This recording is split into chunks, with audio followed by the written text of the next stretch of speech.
আসসালামু আলাইকুম। আমাদের স্টুডেন্ট এত কম কেন আজকে?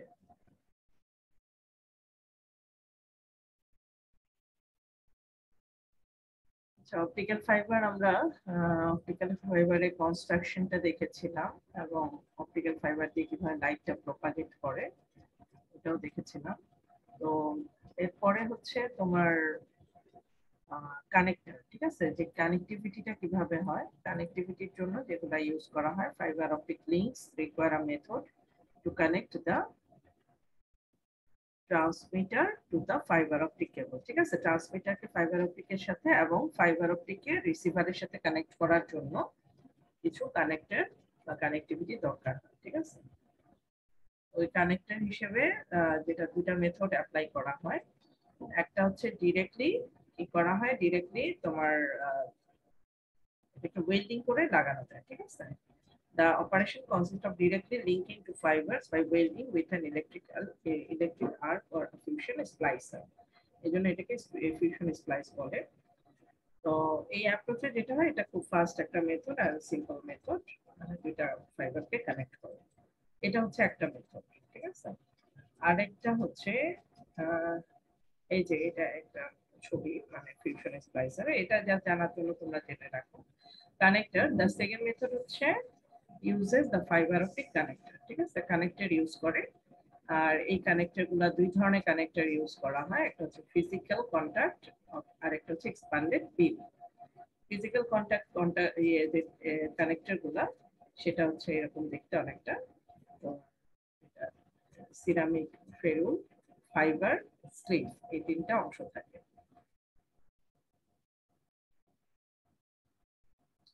যেখানে বলা আছে তোমার কোনটা দিয়ে কি তোমার জাস্ট এগুলা কিরকম দেখতে হয় একটু দেখে রাখলাম। তো কানেক্টর ইউজ হয়, এটাই হচ্ছে মেইন কথা। কানেক্টর গুলা কি ধরনের, এই ধরনের দেখতে হয়, এবং এগুলা যদি তুমি ইন ডিটেইল একটু দেখতে চাও তাহলে এখানে করে দেখতে পারো, ঠিক আছে। ফিজিক্যাল কন্টাক্ট কি করে, ফাইবারকে tightly tolerated ceramic ferrule, this allows easy handling of the fibre, ঠিক আছে, এই জিনিসগুলা দেখে নিই।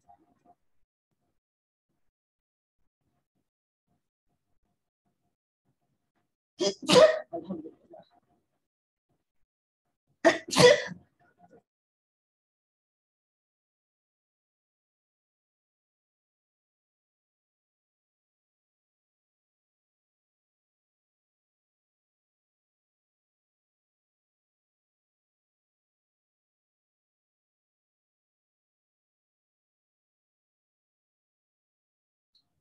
আচ্ছা, তারপরে আছে যেটা এক্সপান্ডেড বিম টেকনোলজি। এক্সপান্ডেড বিম টেকনোলজিটা এরকম, তোমার এই জায়গাটা মানে কানেক্টরের জায়গাটা এক্সপান্ডেড বিম, এখানে কানেক্টর ইউজ করা হয়।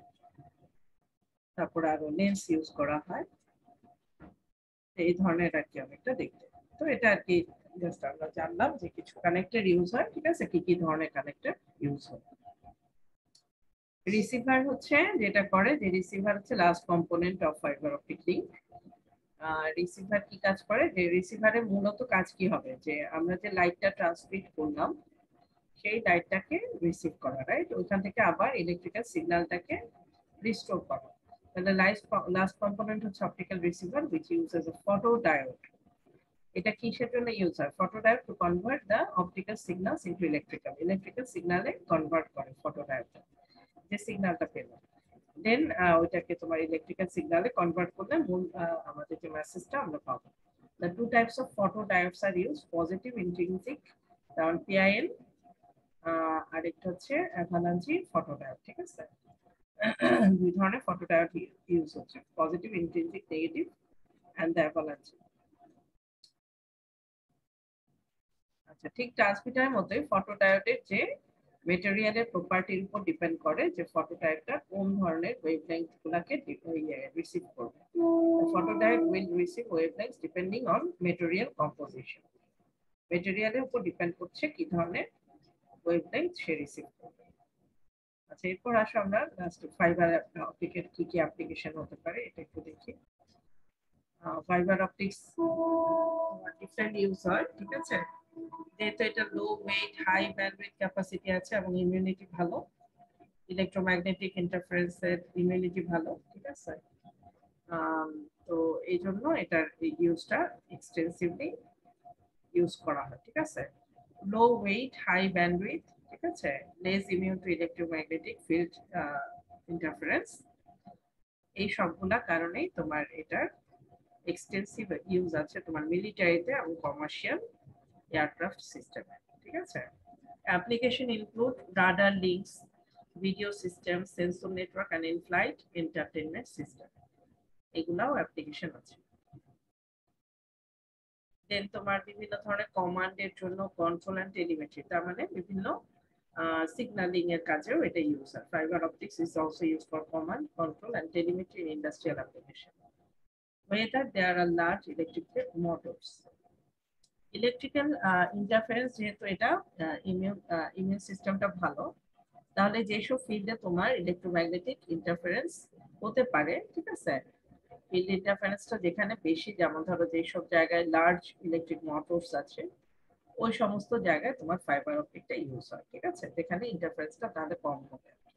These motors generate large electromagnetic field. Instead of using heavily shielded copper conductor, manufacturers use fiber optics to eliminate electromagnetic interference concern. ঠিক আছে, তো এটা কপারের চেয়ে তোমার ইলেকট্রোম্যাগনেটিক ফিল্ড ইন্টারফারেন্স কনসার্নটা মোর মানে এলিমিনেট করে। ওকে, examples include top drive control links for drilling rigs and command and control for long way mining system. Achha, optical fiber is also used in data communication and telecommunication system. Yes, sir. Data communication মানে তোমার data network যেসব আছে তোমার IP network, ঠিক আছে, IP based network and telecommunication system due to its ability to transmit high bandwidth over longer distance. যেহেতু long ডিস্টেন্সে communicate করতে পারে এবং হাই ব্যান্ডউইথ সাপোর্ট করে, তার মানে অনেক তোমার ফাস্ট এবং লং ডিস্টেন্সে সে কমিউনিকেট করতে পারে। দেন কপার কন্ডাক্টর চেয়ে ভালো। এরপর আমরা নেক্সট আসি তোমার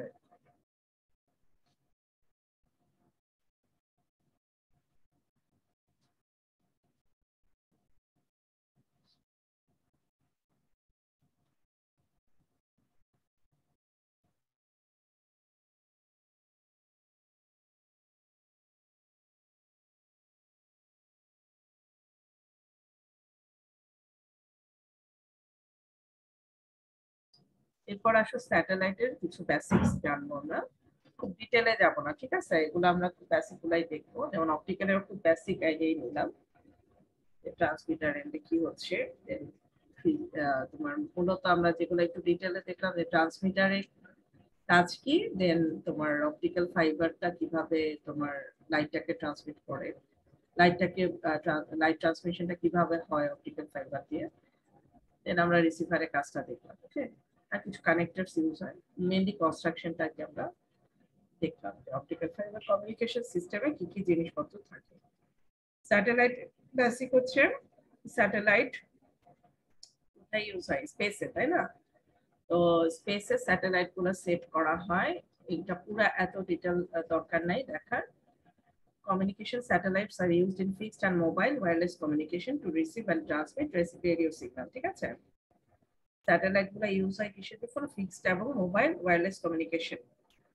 স্যাটেলাইট তো ডেফিনেটলি ওয়্যারলেস কমিউনিকেশনে ইউজ হবে, এন্ড ফিক্সড এন্ড মোবাইল দুই ধরনের কমিউনিকেশনে ইউজ করতে পারে, রিসিভ করার জন্য এবং ট্রান্সমিট করার জন্য রেডিও সিগন্যাল। ওকে, তার মানে রেডিও সিগন্যাল ওয়্যারলেস কমিউনিকেশনে এটা ইউজ হয়। So from an orbiting satellite to another terrestrial location. Okay.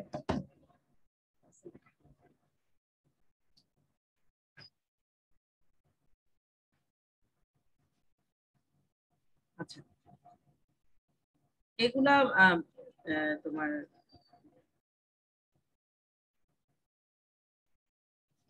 আচ্ছা এগুলা কিছু সুবিধা অসুবিধা দেখানো হয়েছে, ঠিক আছে, এগুলো একটু দেখে নিও তোমরা যদি দেখতে চাও, ঠিক আছে। স্যাটেলাইটের কি কি সুবিধা অসুবিধা আছে। রিলায়েবল, গ্লোবাল কভারেজ দিচ্ছে, তার মানে অনেক বড় একটা কভারেজ সে এনশিওর করতে পারছে, যেহেতু অনেক উপরে সেট করা হয় স্যাটেলাইট গুলা, হাই কভারেজ থাকে। Reliable, secure, scalable. স্কেলেবল মানে বাড়ানো যায়, এক্সপান্ড করা যায়, আমরা ইচ্ছে করলে ওখান থেকে কিছু মানে ক্যাপাসিটি কমাতেও পারি, বাড়াতেও পারি। ফাস্ট ডিপ্লয়মেন্ট, এগুলো আর কি, কস্ট সেভিং হচ্ছে, এই সমস্ত কারণে তোমার এটা ইয়ে করা হয়, ইউজ করা হয়। স্যাটেলাইট কিভাবে কাজ করে? The communication satellite is a satellite located in space. এটা আমরা জানি, for the purpose of telecommunication there are 3 altitude classification for satellite orbits. মানে 3 ধরনের স্যাটেলাইট আছে, কিসের উপর ডিপেন্ড করে? তাদের হাইটের উপর আসলে ডিপেন্ড করে হচ্ছে তোমার এটা ক্লাসিফিকেশনটা। লিও হচ্ছে লো আর্থ অরবিট, তার মানে এটা সবচেয়ে নিচে আছে, এখানে ছবিটা দেখো, এটা হচ্ছে স্যাটেলাইটের অরবিটস এর উপর ডিপেন্ড করে ক্লাসিফিকেশন। এটা হচ্ছে আর্থের থেকে সবচেয়ে কাছে হচ্ছে এটা, দেন মিডিয়াম, দেন জিও, ঠিক আছে? লো আর্থ অরবিটটা সবচেয়ে কাছে আছে, পৃথিবীর উপরে সবচেয়ে কাছে। LEO satellites orbits from 160 to 2000 kilometre above the earth, তার মানে এটা হচ্ছে তার অরবিটের height. Okay, take approximately 1.5 hours for full orbit, মানে এইটুকু সময় নেয় সে ফুল অরবিটটা রোটেট করার জন্য, and only cover a portion of the earth's surface. যেহেতু এটা হাইট কম, এটা কভারেজও অন্যগুলোর তুলনায় কম হবে, ঠিক আছে? হাইট কম হলে সে আর্থের একটা পোর্শন শুধু কভার করে, পুরাটা আর্থ কভার করতে পারবে না। এই হচ্ছে মোটামুটি এটা।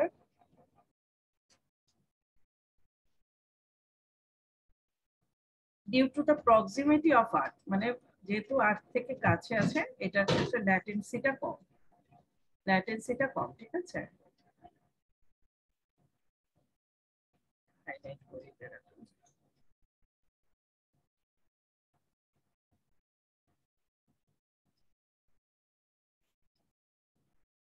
Latency কি? Latency is the time between the moment a packet is transmitted and the moment it reaches. তার মানে latency মানে হচ্ছে ডিলেটা বোঝাচ্ছে, ঠিক আছে?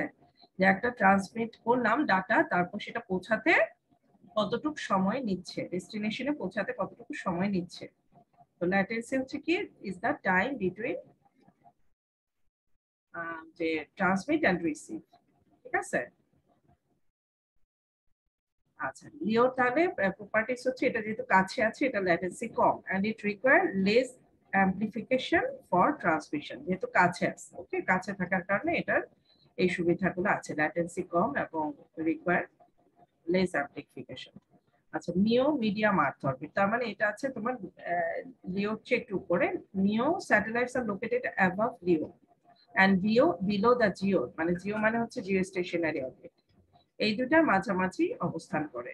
Typically travel in an elliptical orbit over, মানে ওর এই যে অরবিটটার সাইজ হচ্ছে elliptical, over the north and south pole or in an equatorial orbit, ঠিক আছে? These satellites are traditionally used for GPS navigation system. Okay, নিউটা ইউজ হয় মূলত GPS navigation system and are sometimes used by satellite operators for voice and data communication also.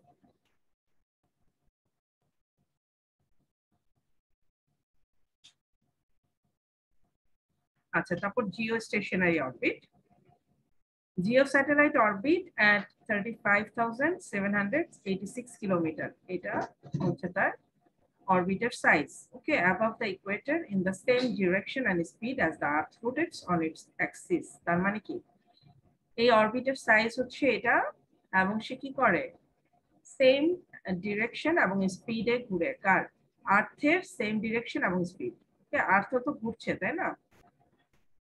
Same ডিরেকশনে সে ঘুরে এবং same স্পিডে ঘুরে, okay. জিওটা তোমার সেম ডিরেকশন সেম স্পিডে রোটেট করে আর্থের সাথে।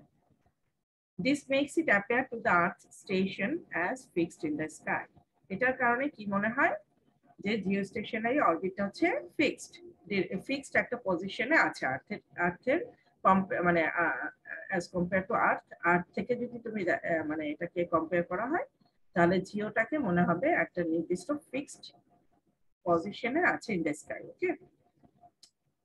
এটাই বোঝাচ্ছে যেহেতু এটা সেম স্পিড এবং সেম ডিরেকশনে ঘুরছে তাই এটা রোটেশনটা টের পাওয়া যায় না ঠিক আছে this makes it appear to the earth station মানে earth station as fixed in the sky okay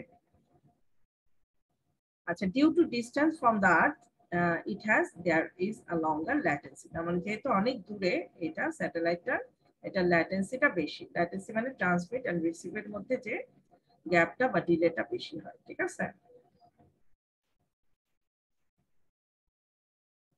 এই হচ্ছে মোটামুটি আমরা যেটুকু জানতে চাচ্ছিলাম স্যাটেলাইট তিন ধরনের হয় এবং কিসের উপর ডিপেন্ড করে ক্লাসিফিকেশনটা হয়েছে ঠিক আছে স্যাটেলাইটের কাজ হচ্ছে মূলত রেডিও কমিউনিকেশন ঠিক আছে রেডিও ওয়্যারলেস কমিউনিকেশন হাই কভারেজের জন্য ইউজ করা হয় ঠিক আছে আচ্ছা এরপর আমরা চলে আসি মাইক্রোওয়েভ ইঞ্জিনিয়ারিং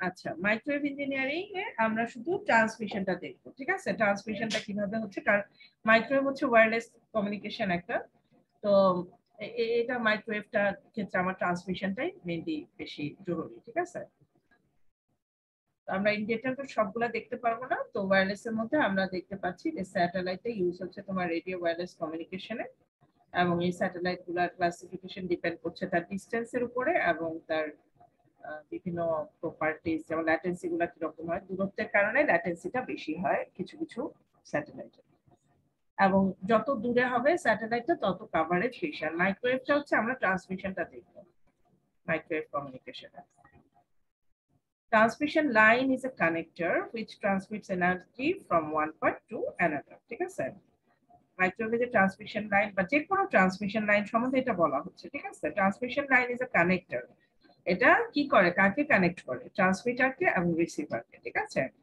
ট্রান্সমিটার এবং রিসিভারের মাঝখানে মিডিয়ামটা হতে পারে তোমার ডিরেক্টলি কানেক্টেড হতে পারে কপার ওয়্যার দিয়ে অথবা যেটা তোমার ওয়্যারলেস এর ক্ষেত্রে কি হচ্ছে এয়ারের মাধ্যমে হচ্ছে তাই না এয়ারের মাধ্যমে ওয়েভ প্রোপাগেশনের মাধ্যমে হচ্ছে বা মাইক্রোওয়েভ প্রোপাগেশনের মাধ্যমে হচ্ছে ইলেকট্রোম্যাগনেটিক ফিল্ড প্রোপাগেশনের মাধ্যমে হচ্ছে আবার আমরা দেখলাম একটু আগে অপটিক্যালের মাধ্যমে হতে পারে রাইট এই হচ্ছে ট্রান্সমিশন লাইন ট্রান্সমিটার এবং রিসিভারকে যে কানেক্ট করে আচ্ছা transmission line is a connector which transmits energy from one point to another একটা পয়েন্ট থেকে আরেকটা পয়েন্টে এনার্জিটাকে ট্রান্সমিট করে আচ্ছা এটা বিভিন্ন ধরনের four types of transmission line আমরা দেখছি two wire parallel transmission line হতে পারে বোথ ওয়ে কমিউনিকেশনের জন্য কোএক্সিয়াল লাইনস হতে পারে মানে ফিক্স যেগুলো আমরা বলছি যে ডিরেক্টলি কানেক্টেড হতে পারে এই ধরনের লাইনগুলো ঠিক আছে স্ট্রিপ টাইপ সাবটেট ট্রান্সমিশন লাইন ঠিক আছে এই ধরনের হতে পারে ওয়েভ গাইডস হতে পারে যেটা বললাম যে ওয়েভের মাধ্যমে প্রোপাগেশন সেটাকে আমরা বলবো ওয়েভ গাইডস যেটা ওয়্যারলেস এর ক্ষেত্রে কনসিডার ঠিক আছে ওয়্যারলেস এর ক্ষেত্রে কি ইউজ হয় ওয়েভ গাইড ইউজ হয় while transmitting or while receiving the energy transfer has to be done effectively without the wastage of power পাওয়ারটা যেন ওয়েস্টেজ না হয় সেটা এনশিওর করাটা জরুরি ট্রান্সমিশনের সময় যে ট্রান্সমিট হওয়ার সময় পাওয়ারটা যেন লস না হয়ে যায় কম হয় বা যতটুকু সম্ভব কমানো আর কি আচ্ছা মেইন প্যারামিটারস কি ট্রান্সমিশন লাইনের কিছু প্যারামিটারস বা ইম্পেয়ারমেন্ট ফ্যাক্টরস আছে ঠিক আছে যেগুলোর মাধ্যমে তোমার এই ধরনের লস গুলা হতে পারে ঠিক আছে ওয়েস্টেজ অফ পাওয়ার হতে পারে এই ফ্যাক্টরগুলো জানা দরকার The important parameters of transmission line are resistance, inductance, capacitance এগুলো থাকবে ট্রান্সমিশন লাইনে and conductance. Resistance and inductance together are called impedance এটা আমরা জানি capacitance and conductance together called admittance okay আচ্ছা রেজিস্ট্যান্সটা যেটা আছে ট্রান্সমিশন লাইনের যে resistance the resistance offered by the material out of which the transmission lines are made মানে যে ট্রান্সমিশন লাইনটা বলছি তার তো একটা রেজিস্ট্যান্স থাকবে কার কারণে যে মেটেরিয়ালসটা দিয়ে ট্রান্সমিশন লাইনটা তৈরি সেই মেটেরিয়ালের উপর ডিপেন্ড করবে তার রেজিস্ট্যান্সটা কতটুকু। ঠিক আছে? Resistance offered by the material out of which the transmission lines are made will be of considerable amount. এই ট্রান্সমিশন লাইনে মেটেরিয়ালস এর কারণে একটা রেজিস্ট্যান্স হয়, যেটা মোটামুটি একটা কনসিডারেবল অ্যামাউন্ট অফ রেজিস্ট্যান্স থাকে, specially for shorter line. Shorter লাইনের জন্য বেশি থাকে। ঠিক আছে? বেশি রেজিস্ট্যান্স থাকে শর্টার লাইনের জন্য। As the line current increases, the ohmic loss also increases. ohmic loss কি? I square আর যে লসটা সেটা হচ্ছে ohmic loss। রেজিস্ট্যান্সের কারণে যে লসটা হয়, আমাদের কারেন্টটা তো এটার মধ্যে দিয়ে যাচ্ছে, দেন যতটুকু resistance I square R loss, এটাকে বলি ohmic loss। তাহলে এই যে প্যারামিটারটা ট্রান্সমিশন লাইনে একটা প্যারামিটার রেজিস্ট্যান্স, তার কারণে ohmic loss হয়। ঠিক আছে? The resistance of the conductor of length and cross section, এটা মেটেরিয়ালস এর উপর রেজিস্ট্যান্সটা কিভাবে ডিপেন্ড করে, সেই ইকুয়েশনটা হচ্ছে এটা। ঠিক আছে? The resistance of a conductor of length L and cross section A is represented by R equal to rho L by A. তার মানে এটা মেটেরিয়ালস এর উপর ডিপেন্ড করছে, length and cross section area। ওকে, এই দুটার উপর কিন্তু রেজিস্ট্যান্সটা ডিপেন্ড করে। এবং রোটা হচ্ছে resistivity of the conductor material. Conductor মেটেরিয়ালের রেজিস্টিভিটি কতটা।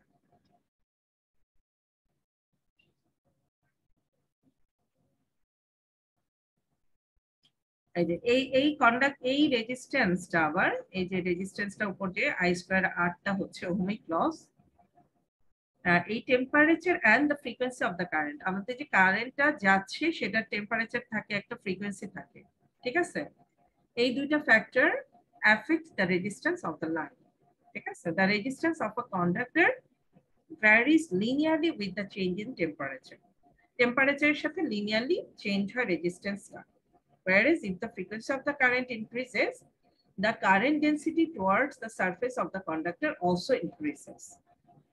ফ্রিকোয়েন্সি বেড়ে গেলে কি হয়, কারেন্টের ডেনসিটি কন্ডাক্টরের যে সারফেসটা আছে, current density towards the surface of the conductor increases, otherwise the current density towards the center of the conductor increases। তার মানে কারেন্টের যদি ফ্রিকোয়েন্সি কম থাকে তাহলে সেন্টারে কারেন্টের ডেনসিটি বেড়ে যায়।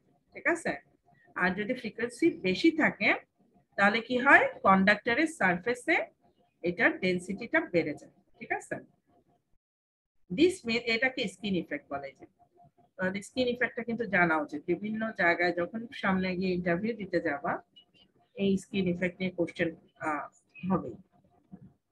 This means more the current flows towards the surface of the conductor, it flows less towards the center। তার মানে এটা ডিপেন্ড করছে, হয় তোমার ফ্রিকোয়েন্সি বেশি হবে অথবা কম হবে, তাই না? তাহলে কোন দিক দিয়ে ফ্রিকোয়েন্সির উপর ডিপেন্ড করে তোমার কন্ডাক্টরে হয় সারফেসে অথবা সেন্টারে কারেন্টের ফ্লোটা বেশি হবে।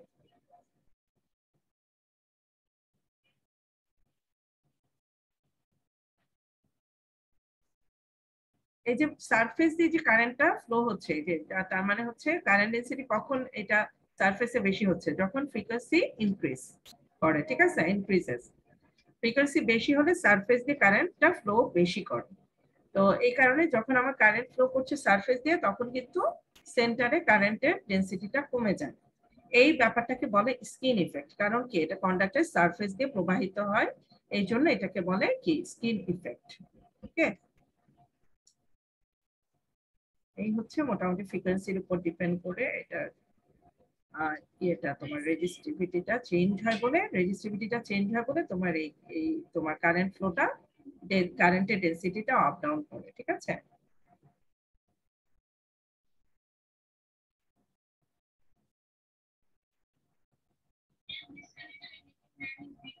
আচ্ছা, এরপর আসো ইন্ডাকটেন্স।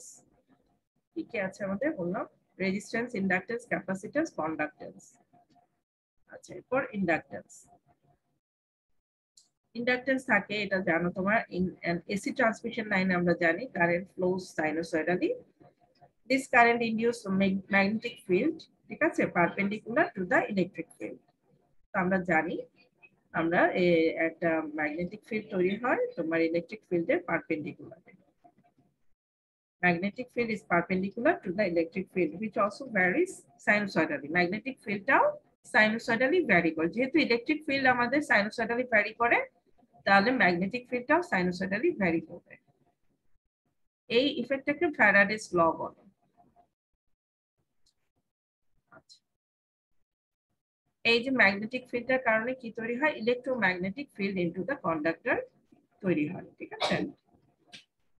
কারেন্টটা সাইনোসয়েডালি ফ্লো করে, যার কারণে তোমার magnetic field perpendicular to the electric ফিল্ডটা তৈরি হচ্ছে, যেটা সাইনোসয়েডালি ভ্যারি করে। এই যে ম্যাগনেটিক ফিল্ড, ইলেকট্রিক ফিল্ড, যেটা শেড করা সেটা ম্যাগনেটিক ফিল্ড বোঝাচ্ছে, আর লম্বাটা হচ্ছে ইলেকট্রিক্যাল ফিল্ড। তো এটার কারণে ইএমএফ তৈরি হচ্ছে কন্ডাক্টরে, electromagnetic field. Now this induced voltage, এই যে ভোল্টেজটা তৈরি হচ্ছে, ইলেকট্রোম্যাগনেটিক ফিল্ডটা কি আসলে ভোল্টেজ না, এটা একটা ভোল্টেজ, ঠিক আছে। কারেন্ট ফ্লো এর কারণে ম্যাগনেটিক ফিল্ড তৈরি হচ্ছে ইলেকট্রিক ফিল্ডের পারপেন্ডিকুলারে। এই যে ফিল্ডটা, এই যে এই ফিল্ডটা তৈরি হচ্ছে, it induces some electric field in the conductor. Now this induced voltage or EMF flows in the opposite direction to the current flowing initially.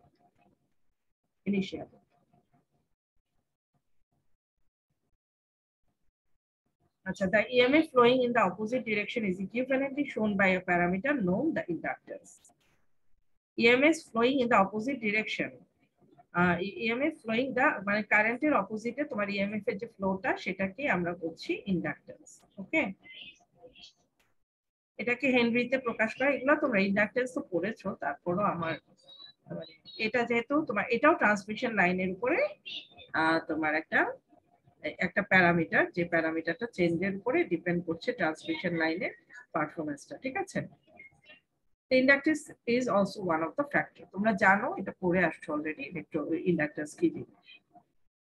আচ্ছা, conductance, there will be conductance তো জানো তোমরা, ঠিক আছে। এগুলা আসলে কন্ডাক্টেন্স মানে কি, কারেন্ট কত বেশি ফ্লো করতে পারবে, তাই না। রেজিস্ট্যান্সের উল্টাটা হচ্ছে conductance. There will be leakage current between the transmission line and the ground, and also between the phase conductors. This small amount of leakage current generally flows through the surface of the insulator. Inverse of the leakage current is termed as conductance. Leakage current between the transmission line and the ground.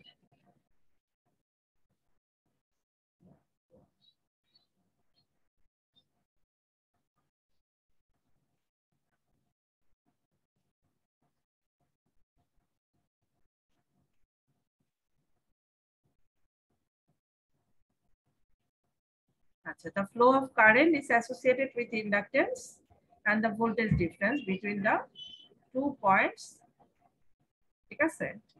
The voltage difference, flow of current depend করছে inductance এর উপর, এবং the voltage difference between the 2 points associated with the capacitance.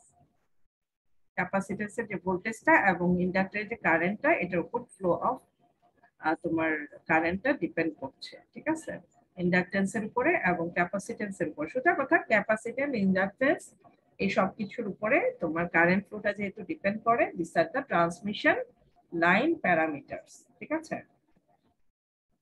এগুলা ছোটবেলায় পড়ছো, so এগুলা আর এত ডিটেইলে পড়ানো কিছু নাই। ক্যাপাসিটেন্সের উপরেও ডিপেন্ড করে, ঠিক আছে। ক্যারেক্টারিস্টিক্স, ইম্পিডেন্স, এগুলা কিছু ডেফিনেশন জানতে হবে, ট্রান্সমিশন লাইন রিলেটেড কিছু definition. Characteristics impedance, it is if a uniform lossless transmission line is considered. For a wave traveling in one direction, the ratio of the amplitudes of voltage and current along that line, which has no reflections, is called the characteristics impedance. Okay, so this is the definition of this.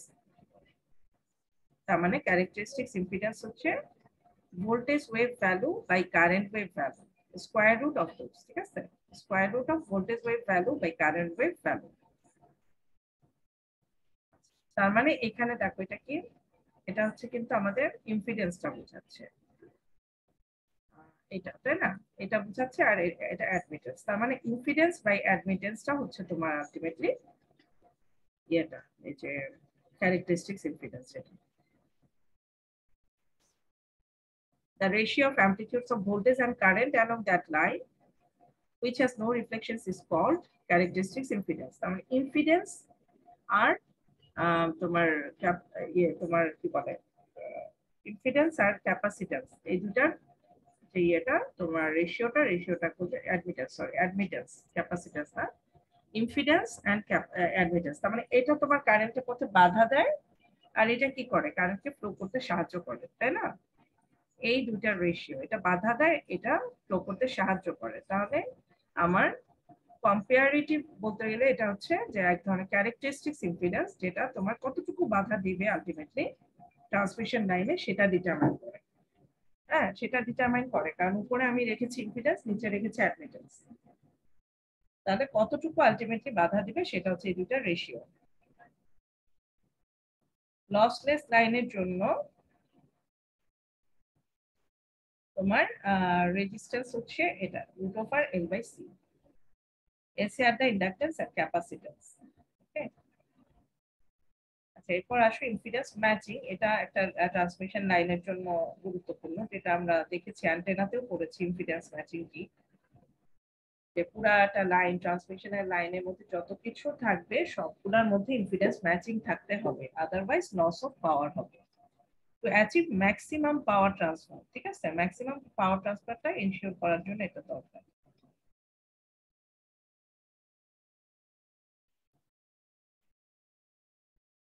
To achieve maximum power transfer to the load, impedance matching has to be done.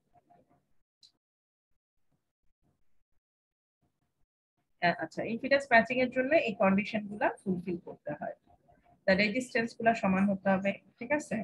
Load resistance, the resistance of the load should be equal to the source এবং লোডের রেজিস্ট্যান্সটা সমান।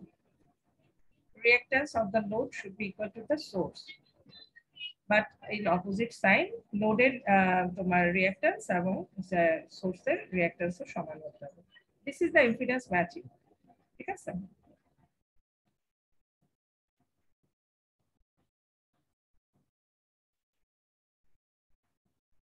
আচ্ছা, এটার অর্থ হচ্ছে কি, the source in inductive, the load should be capacitive. Opposite, যেহেতু অপোজিটের মানে হচ্ছে সোর্স যদি ইন্ডাকটিভ হয় তাহলে লোড হবে ক্যাপাসিটিভ। আচ্ছা, রিফ্লেকশন কোএফিশিয়েন্ট, এটা ডেফিনিশনটা কি? রিফ্লেকশন কোএফিশিয়েন্ট মানে the parameter that expresses the amount of reflected energy. কতটুকু পাওয়ার রিফ্লেক্ট হচ্ছে, তাই না? কতটুকু এনার্জি রিফ্লেক্ট হচ্ছে ডিউ টু ইম্পিডেন্স মিসম্যাচের কারণে। কতটুকু, এটা যেমন যে আমরা VSWR করলাম না, যে রিফ্লেক্টেড এনার্জিটা ওটা দিয়ে ডিটারমাইন করা যায়। ইম্পিডেন্স মিসম্যাচ হলে মূলত এই রিফ্লেকশনটা কি হবে, বেড়ে যাবে, ঠিক আছে? আমাদের তো পাওয়ারটা রেডিয়েট হতে হবে। ওয়্যারলেস কমিউনিকেশনের জন্য, মাইক্রোওয়েভের জন্য কি হতে হবে, রেডিয়েট হতে হবে। এই মাইক্রোওয়েভ, কমিউনিকেশন, অ্যান্টেনা, স্যাটেলাইট সব কিন্তু একই কাতারে পড়ে গেছে, সবই ওয়্যারলেস, ঠিক আছে? সবই কমিউনিকেশনের জন্য, ওয়্যারলেস কমিউনিকেশনে ইউজ হয়। মাইক্রোওয়েভটা একটা শুধু ফ্রিকোয়েন্সিটা ডিফারেন্ট, কাভারেজটা ডিফারেন্ট, ঠিক আছে? Different coverage, different frequency. আর অ্যান্টেনা ইউজ হচ্ছে প্রত্যেকটার জন্য, ঠিক আছে? অ্যান্টেনা তো ইউজ করতেই হবে, মাইক্রোওয়েভের জন্য বলো, স্যাটেলাইটের জন্য বলো, অ্যান্টেনা ইউজ করতে হবে। ওখানে আমরা কিন্তু এগুলা কিছু জিনিস টার্মসের সাথে পরিচিত হয়েছে, যে রিফ্লেক্টেড এনার্জিটা কি, VSWR কি, যে প্যারামিটারটা তোমার express the amount of reflected energy due to the impedance mismatch in a transmission line is called the reflection coefficient, এটাকে রো দিয়ে এক্সপ্রেস করা হয়। The ratio of reflection voltage to the incident voltage at the load turning. Rho is expressed by reflected voltage by incident voltage, মানে রেশিওটা, সুতরাং কতটুকু reflection হচ্ছে সেটা বোঝায়। সবকিছু এখানে রেশিও দিয়ে এক্সপ্রেস করা হয়, এখানেও যেমন একটা রেশিও দিয়ে এক্সপ্রেস করা হয়, ঠিক আছে? ইম্পিডেন্সটাও রেশিও আকারে, আবার এখানে রিঅ্যাক্ট্যান্স, রিফ্লেকশন কোএফিশিয়েন্টটাও ratio, reflected voltage by incident voltage. If the impedance between the device and transmission line don't match with each other, then the energy gets reflected, ঠিক আছে? ইম্পিডেন্স ম্যাচিংটা কম থাকলে কেন হয় রিফ্লেকশন?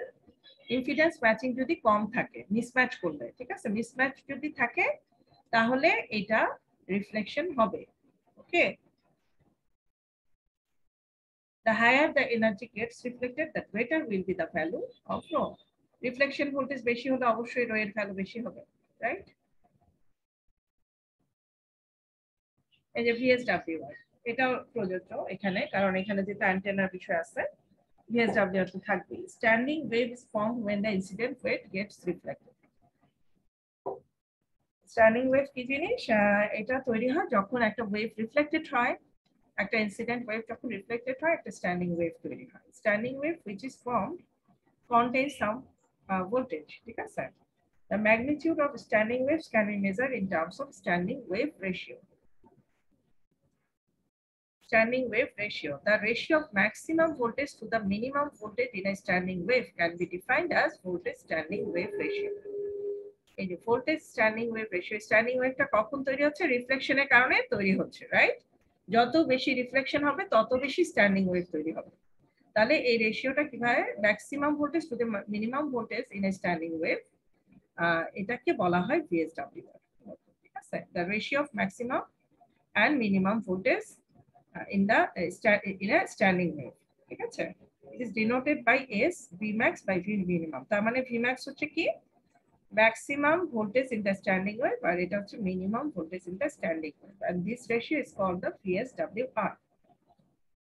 এটা ছিল কত জানো? রিকমেন্ডেড ছিল 0.2 থেকে 0.2 পর্যন্ত, কত জানো ভুলে গেছি। যাই হোক, প্রথম দিকে পড়াইছিলাম, অ্যান্টেনা দিকে দেখো, অ্যান্টেনাতে এটা দেওয়া ছিল। VSWR describes the voltage standing wave pattern that is present in the transmission line due to phase addition and subtraction of the incident and reflected wave. কেন তৈরি হয় সেটা বলা হয়েছে। স্ট্যান্ডিং ওয়েভ রেশিওটাকে এভাবেও লেখা যায়, এভাবে in terms of registry reflection coefficient, তার মানে রো।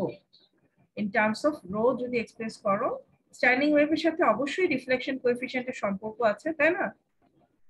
তো ভি ম্যাক্সটা হচ্ছে 1 প্লাস রো। ভি ম্যাক্সটা যেটা ম্যাক্সিমাম সেটা হচ্ছে 1 প্লাস রো, আর মিনিমাম যেটা রিফ্লেকশন সেটা হচ্ছে 1 minus rho. It can be also written as like this, okay? The larger the impedance mismatch, the higher will be amplitude of the standing wave.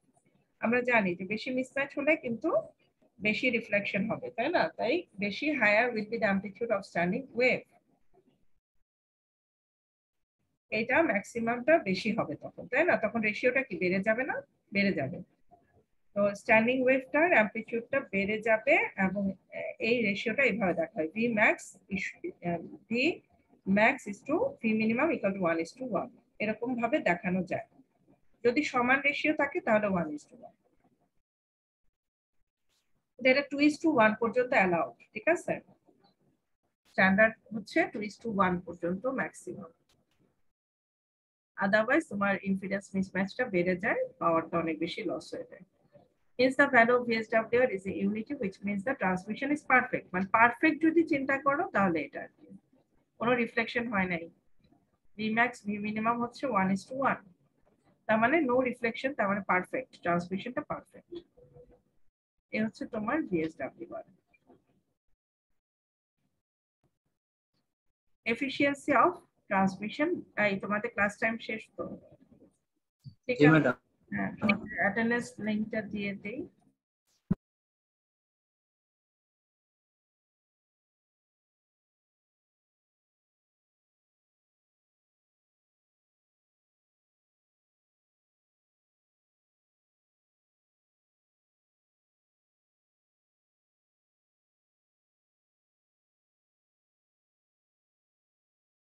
Attendance দিয়ে দাও সবাই, attendance দিয়ে চলে যাও আজকে, তাহলে এখানে শেষ করে দিচ্ছি, ঠিক আছে? নেক্সট ক্লাসে শেষ করবো ইনশাআল্লাহ। বেশি বাকি নাই, অল্পই আছে, একটা দুটো অঙ্ক করবো এটা থেকে। ইকুয়েশন গুলো এতগুলা জিনিস শিখলাম, কিছু অঙ্ক তো করাই যায়। ওকে দেন, ওকে, আল্লাহ হাফেজ। আসসালামু আলাইকুম। ওয়ালাইকুম আসসালাম।